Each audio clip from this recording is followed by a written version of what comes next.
Marvel vs. Capcom. If you guys are interested, welcome!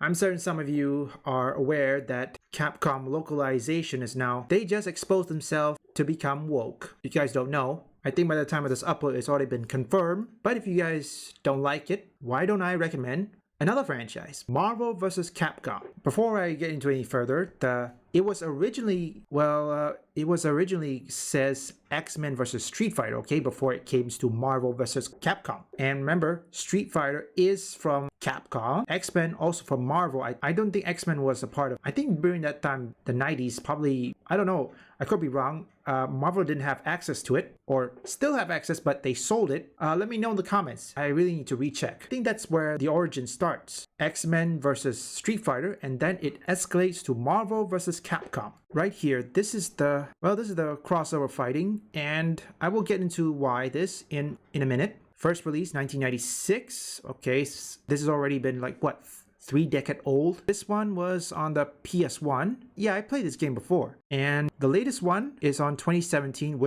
this one is a 7-year-old game, which we'll get into that soon. Now, this thing is a long history if you guys are into fighting games. This is also, this is not exactly like movie converted to video game. This is more likely a crossover. When it comes to crossover in video games, it rarely happens. Well, not many games can do that because unless if that game was made by a single company, which is a different thing, like say for example Capcom. I think Capcom have access to Street Fighter or perhaps Resident Evil, like Capcom has access to Resident Evil, but I think it's not until, I'm not sure, the character of Resident Evil is not prevalent until Marvel vs. Capcom 3, I think, or the Ultimate one. And by the time Marvel vs. Capcom Infinite, you got Capcom characters such as Devil May Cry and Resident Evil. I don't think Wesker was there. I mean, I could be wrong. So let's check in the most recent one. Now, this is the first one. Well, second one. Let's check this. Also in the PlayStation. I didn't say to play this. So far, on this one, it says the playable characters. Captain America, Spider-Man. Okay, that's why they have it. Hulk. Pause the video, release this. Okay, the reception, game ranking, not that good. It's not, IGN gave it a 7. Well, pause the video if you want to read this. And here's the third one. I wanted to skip a bit.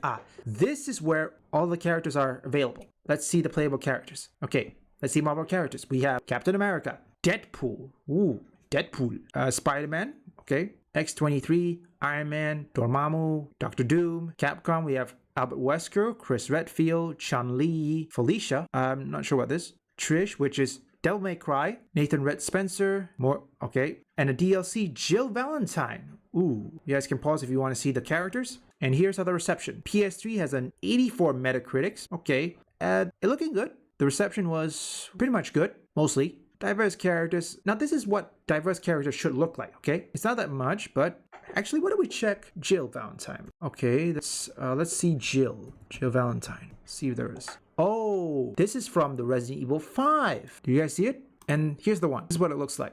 Okay, and here's other characters. Let's go find something else. Let's see the latest one. This is the latest one. And it's a 7-year-old game. And here's are the characters. So far, it's extended. Winter Soldier, Venom, Ultron, Iron Man, Spider-Man, Capcom. There's Mike Hager. Oh yeah, Frank West, Dead Rising, which is also owned by Capcom. X, okay, Mega Man, Zero, Chun-Li, Chris Redfield. Let's see the reception. Okay, the PC got a 69, and the rest, a bit higher. There must have been issue. There's a lot of things, so pause the video if you want to read it. There's a lot of things I can cover. Yeah, you guys can pause the video if you want to read it. I'll scroll down. Yeah, like I said, crossover are rare. It's nothing new. It's rare, and I don't think many companies have the luxury to do it. One reason, because of copyright. You can't exactly make a crossover unless if that game you're making is under one company, which is a different matter. If you want to cross over from a different company, which that's a bit difficult, you need rights to it, or perhaps you have to negotiate with them,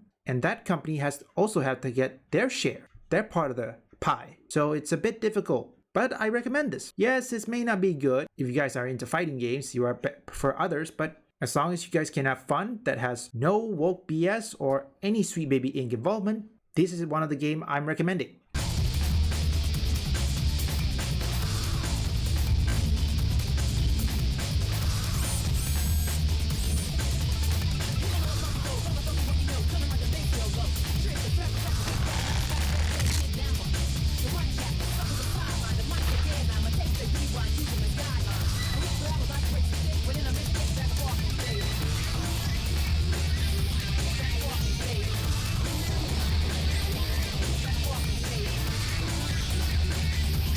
leave a like and subscribe. And comment down below you guys have any suggestion or any games you want me to recommend.